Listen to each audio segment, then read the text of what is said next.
The signing of Phase 1 of the Gaza deal marks a hopeful milestone amid years of conflict and turmoil. After intensive negotiations facilitated by Egyptian and international mediators, all parties approached the agreement with visible keenness to make the meeting successful. The atmosphere was notably positive, fueled by a spirit of cooperation in which Egypt played a crucial role. This initial phase focuses on a ceasefire, detainee releases, and humanitarian aid entry, setting the stage for potential longer-term peace.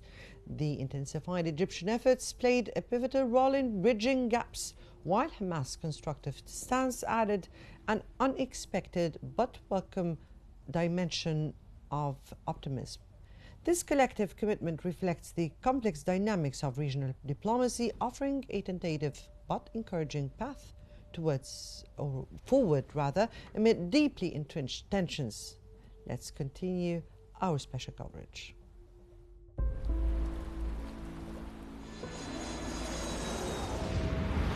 الآن في شرم الشيخ بتجرى مفاوضات لإنهاء الحرب. I may go there sometime toward the end of the week, maybe on Sunday. لازم أسجل بتقدير واحترام شديد للرئيس الأمريكي ترامب على إرادته الحقيقية في إنهاء الحرب خلال جولة المفاوضات الحالية.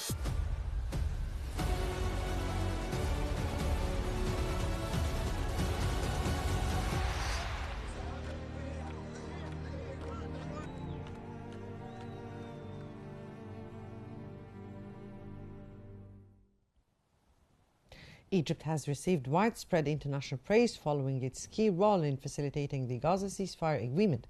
Egypt today stated that global leaders, including Turkey, Qatar, the European Union, and countries like Malaysia and Australia, commended Cairo's diplomatic efforts in brokering the deal, emphasizing Egypt's pivotal mediating role.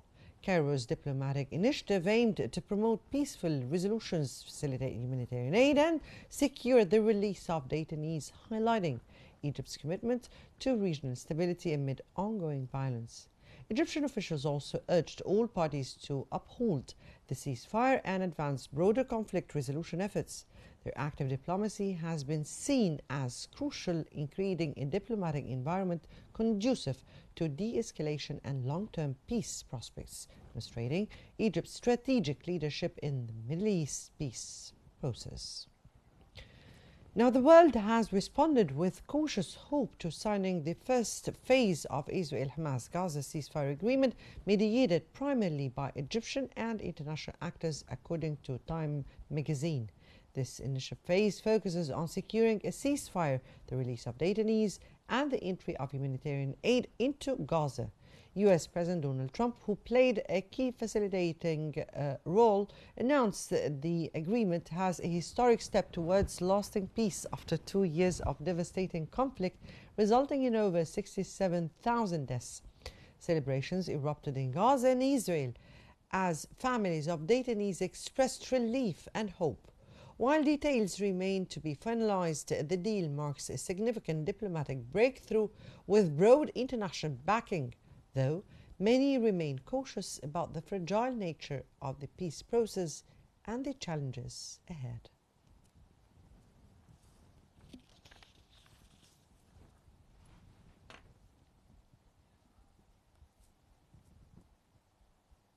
Now, for more analysis, we're joined by Mr. Khaled Dawood, Managing Editor at Al-Ahram Weekly from Cairo, and we're also joined by Ms. Amani Suleiman, Associated Professor at Alexandria University from Beijing.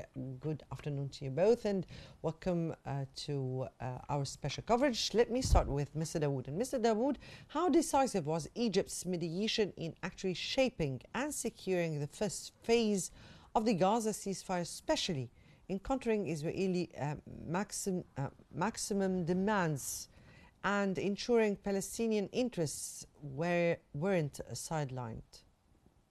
Well, thank you, Mona, for having me. Always good to be with you. I mean, again, I think from the beginning of this war 2 years ago, Egypt's firm stand on Palestinian rights have been very influential in setting the end of this war 2 years later.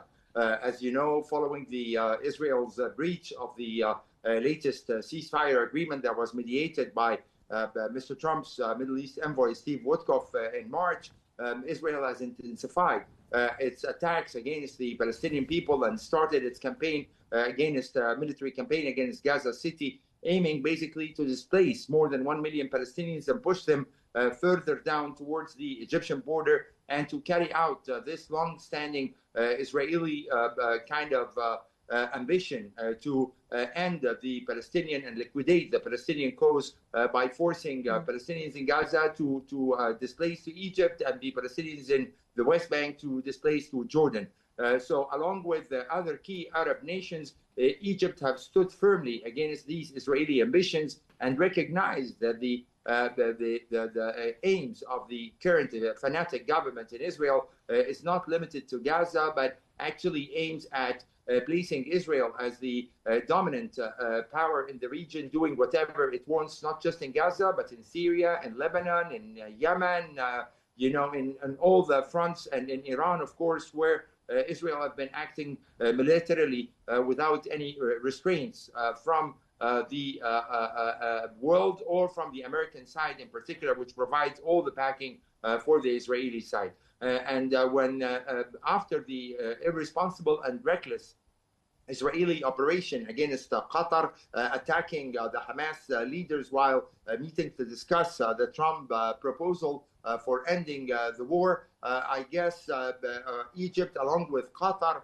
have led this pressure on the American administration to warn clearly that this kind of Israeli behavior threatens not just regional peace, but even U.S. interests. And it seems that the American president has finally came to the same conclusion. And even if judged, Mona, by the interview he made yesterday with Fox after announcing the deal, basically saying that he informed Netanyahu in a phone call that Israel cannot fight the whole world. I mean, unfortunately, it took the American president almost 9 months to reach this conclusion, but the Egyptian pressure, the coordination with Arab countries, the coordination with European countries that have increasingly recognized the Palestinian state and staying firm on Egypt's principled position on the Palestinian rights and the right to statehood are all important factors that led to this result we saw yesterday. And let me say one last thing, Mona, which is that I think it was very smart from President Abdel Fattah al-Sisi to issue this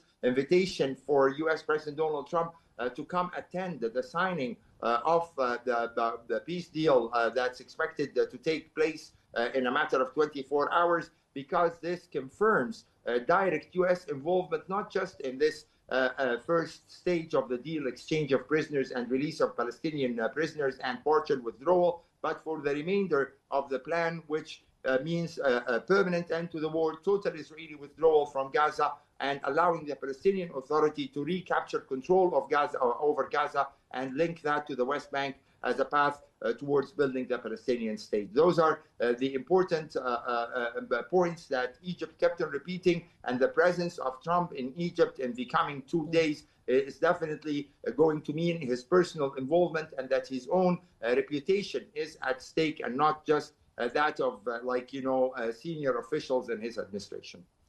And I'll start with the last point you spoke about, which was the invitation of President Sisi to President Trump to attend the signing ceremony. And to you, Ms. Suleiman, and let me here ask you about the influence the US has played in facilitating this agreement alongside the Egyptian efforts, and why this shift in its policy. Good afternoon, Mona, and good afternoon to Mr. Khaled and everyone in the studio. It's always a pleasure to be with you. It has been like the question from the whole world: where are the Americans? What is the role of the U.S. president? Like, he is the only one who can really put pressure on Netanyahu. If you remember what Trump said, like, few months ago, talking about the Riviera in Gaza, and so what, the Gazans can go to neighboring countries and we can make a nice resort in Gaza. So after a few months, this shift in his opinion, and now there is no talking about evacuating the Palestinians out of their land, and talking about the future for Gaza ruled by the Gazans or the Palestinians with international supervision. It just means that the American president felt and knew that the whole world is looking at him and asking him to do something. With all the moral pressure from the UN General Assembly a few weeks ago, and protests not just in the US but also in Europe and different parts of the world, where people are asking if the Israelis are going to stop. This is only going to happen by the pressure of the Americans. Also, the attack on Qatar 1 month ago, it was sort of an insult to the American Gulf relation. It looked like Netanyahu was undermining the visit of President Trump in the beginning of this summer to the Gulf countries and the kind of very amicable relationship he had with the leaders in the Gulf. So I think President Trump felt that he has to step in and stop the madness that Netanyahu has been practicing for 2 years. First, for logical reasons, for economic reasons, for political reasons, and second, to maintain the face of the US as the peace broker and as the super power of the world. He wants to prove that he's capable of doing something that Biden couldn't achieve. And also, it's part of his bigger dream for getting a Nobel Peace Prize. So it's for America and for the legacy of Trump himself. Right. Mr. Dawood, we have seen and followed the division in the US Congress, even the division among Republicans themselves. Now, how does the plan and this early phase of it and the acceptance of this phase affect the political division within the Republican Party regarding Israel and the Gaza crisis? Well, thank you for this question, Mona, because actually, when me and Amani, Dr. Amani spoke about the turn in the international public opinion, it was not limited to the Arab countries, of course, and Europe. It was also involving the United States. I mean, I don't think it was a matter of coincidence to release a few polls just a few days before the announcement of the deal, indicating the change in American public opinion, and that more than 50% of the American people, 54% of the American people believe that Israel was involved in committing genocide.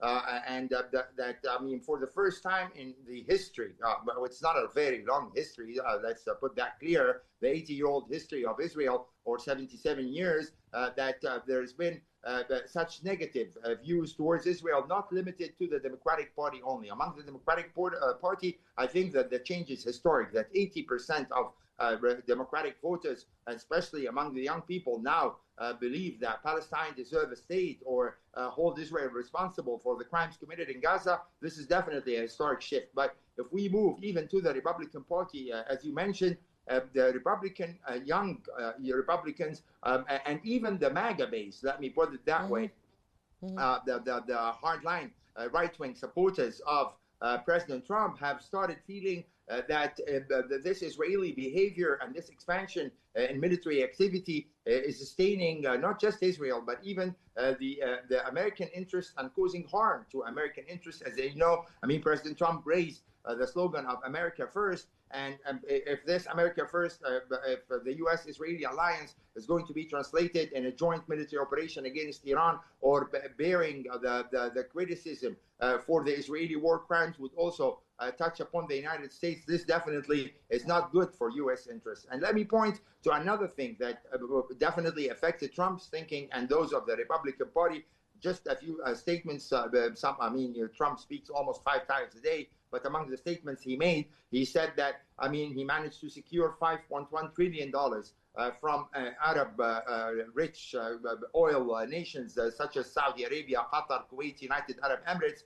And certainly, those 5.1 trillion or even 1 or 2 trillions are not going to come out of this region if we maintain this state of war and instability. So these are all factors that I think led to the change of heart among Trump. And again, Trump for the past 8 or 9 months has basically given a green light to Netanyahu to go on with his military campaign, thinking or buying into the Netanyahu argument that military pressure will produce compromise on Hamas side and will enable Israel to achieve its goals. Unfortunately, I mean, he kind of tolerated that kind of argument by Israel until the strike against Qatar that basically shocked the world and, being targeting the closest U.S. ally that hosts the largest U.S. military bases in the region, basically was a turning point in the conduct of this Israeli war. And I guess that the American president realized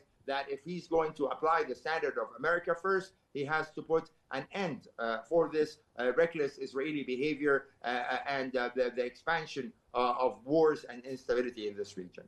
Well, Mr. Rahman, we've all followed the intensive negotiations and collaboration among all involved parties, including Egypt, Hamas, the United States, and Israel. If I may ask you, how did that cooperation, or how has this cooperation among all those involved parties contribute to reaching this initial agreement?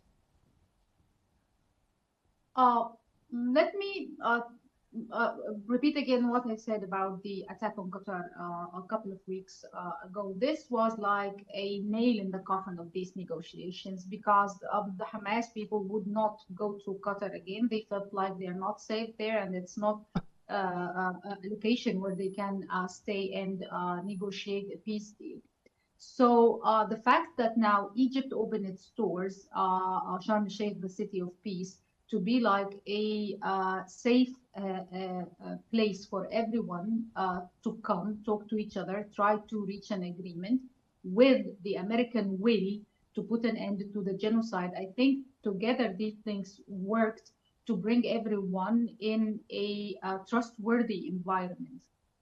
And this is like a major win to Egyptian diplomacy and to Egyptian foreign policy. To gain the trust of all parties, for everyone to think that if we can really speak to each other, this is going to happen in Egypt. This is a great win for us, and those who are interested in international politics would understand it. It's not that they chose to go again to Doha or maybe to Istanbul or any place else. Egypt was where everyone felt like they can have a safe environment to talk. So I think the Egyptian administration, starting from President El-Sisi, the intelligence, and also the Ministry of Foreign Affairs, all worked together to make sure that, as it was said, they were not leaving Sharm el-Sheikh without reaching an agreement. This came together with the American will this time, and President Trump orders to Netanyahu to accept the deal, and with the 20 points he offered. I think the pressure from the US with the facilitation from Egypt is what made us reach where we are tonight. Mr. Dawood, a question that has highly loomed in the past periods. Now, how credible, or what will give credibility to abide by or to commit by, of course, from Israel and Hamas to implement the agreement given the past ceasefire failures? Well, again, that's the million-dollar question, Mona. I mean, if you judge by the record of the Netanyahu, and if you judge by the record of President Trump, since he took office, unfortunately, of course, you are entitled to doubt very much the long-term commitment of the American administration, in particular, to continue pressing Israel to respect this deal. But I think, again, judging by the international reaction to the Israeli conduct during this war has basically reached the maximum level. And for the first time, we hear from Israeli officials just a few hours ago, the Israeli foreign minister spoke again to Fox, their favorite channel, of course, and he confirmed that Israel has no plans to resume the war because, after the supposed release of the 20 Israeli hostages I mean, again, it's going to be very difficult to find justifications to continue this war in the extremely, horrific manner that the Israelis have been carrying out, killing an average of like 70 to 100 Palestinians a day, destroying buildings, preventing water and food and fuel from getting in. I mean, you can see it yourself, not just by the recognition of the Palestinian state by countries like UK and France that are permanent members of the UN Security Council, but in the huge, unprecedented demonstrations we're seeing in several European countries. Some of them are very well known for supporting Israel. I'm speaking not just about Spain, I'm speaking about the Netherlands, I'm speaking about Italy, I'm speaking about Germany. I mean, those are countries that, the support of Israel was scripted in stone. And right now, this is changing. And even though Israel continues to support unconditional support from the United States, Israel cannot live in this world depending on its relations with the United States alone. I mean, again, Israel is part of this region, so the continuation of this Israeli behavior would, and as President Sisi has rightly noted in his speech during the Arab summit in Doha after the Israeli strike, that the Israeli continuation of this behavior would endanger peace treaties that have been stable between Israel and its neighbors, mainly Egypt and Jordan, over the past 40 years at least, and would basically reconsider the entire approach that we've been having in this region for the past few decades, meaning that this would involve the region in endless wars. And that's why I think President Trump felt that this time he needs to be serious, and it's not going to be like the first time when he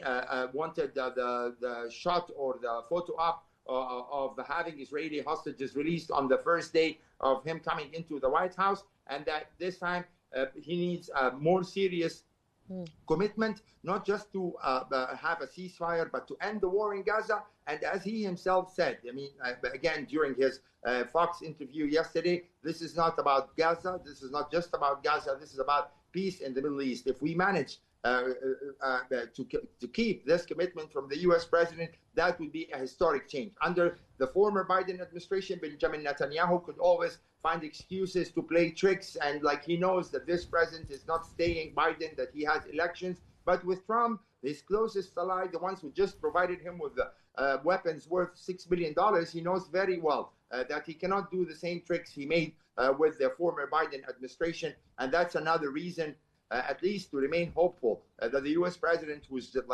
very much into getting the Nobel Peace Prize, if he needs this Nobel Peace Prize, it's not just going to be exchange of prisoners. It has to be the entire peace process and giving Palestinian people their equal rights. It's not a reward, it's their equal rights to self-determination and to have their own independent state. We'll get back to you again, Mr. Dawood, when we speak about that, because there is a big question that I need to ask you here. But let me go to Ms. Suleiman. And Ms. Suleiman, how does the ceasefire deal reflect on the prospects for a longer-term peace and stability in Gaza and the wider region at large?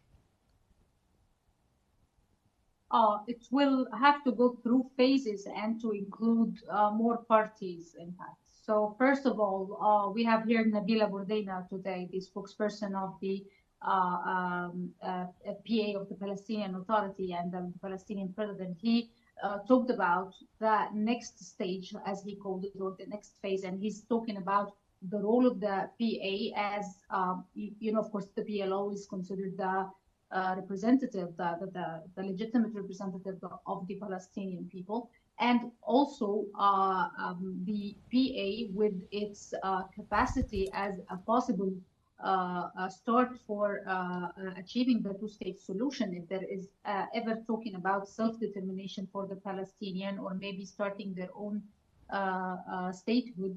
This will require full cooperation with the PA.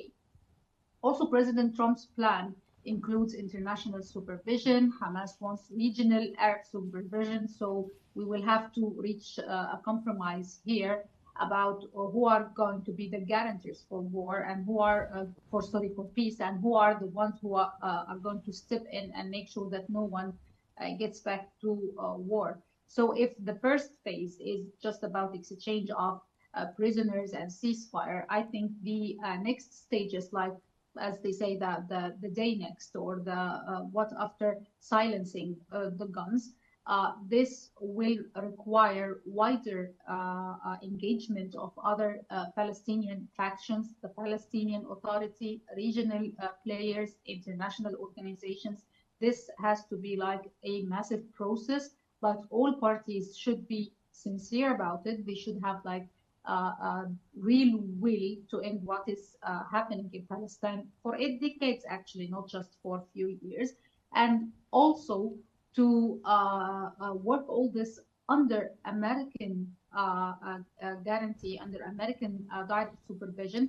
As Mr. Khalid said, this time, if the American president wants his legacy or wants to be a real nominee for Nobel Peace Prize, he should just reach more than just a ceasefire. It's about a comprehensive peace deal, and this is not going to happen between Hamas and Israel. This is something wider with more parties to be involved. Mr. Dawood, getting back to you, and I would ask you a question. If I put myself on the other side's shoes, the Israeli one or the US, why or how can I think of this agreement as a win-win situation for all sides? Well, I think the Israeli Prime Minister has already started this kind of portrayal of the agreement as a victory in terms of achieving his goals about the release of the Israeli hostages. But let's say, I mean, if we just want to be objective about it, I mean, this 2 years of war has resulted not just in this massive crimes that the Israelis have committed, killing more than 67,000 people and wounding nearly 200,000 and the destruction of 90% of Gaza.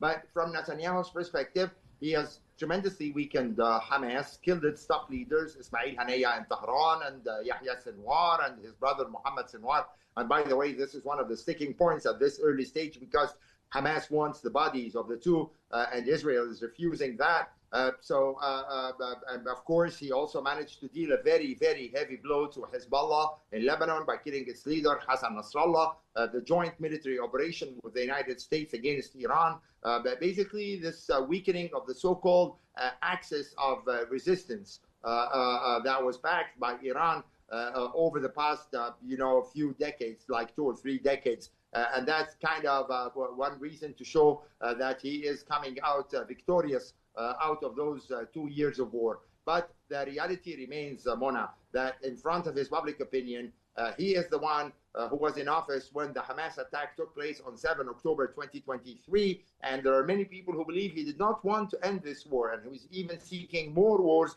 because he does not want to face this moment of accountability. When people will ask him, what's your own responsibility in this massive failure on the Israeli side to prevent the Hamas attack, which led to the death of 1,200 Israelis, while claiming that he is Mr. Security and he's the one who managed to impose the Israeli vision for peace on the rest of the countries. So that's what he's going to say. The American side, of course, will point out to an important shift, I think, Mona, in the course of this war and the developments in this region, which is that for the first time he has an alliance of influential Arab and Muslim countries that want to work with the United States and Israel to end this conflict and to achieve peace in the region. I'm talking about the 8 countries that met with President Trump on the sidelines of the General Assembly, UN General Assembly 2 weeks ago. You're talking about heavyweights, Egypt, Saudi Arabia, United Arab Emirates, Qatar, and of course, for the first time, an increasing role for Turkey. And the President of Turkey, Recep Tayyip Erdogan, has a very close relationship with US President Donald Trump. I'm talking about Jordan, I'm talking about Pakistan, I'm talking about Indonesia. So all these countries working with the American side could be a very important factor to push this process forward. Right. That was Mr. Khalid Dawood, Managing Editor at Al-Ahram Weekly, and Ms. Amani Suleiman, Associated Professor at Alexandria University. We thank you so much for sharing your valuable analysis and perspectives with us in this coverage. This brings us to the end of our special coverage for this hour. Many thanks for watching and stay tuned for more updates on Qnews.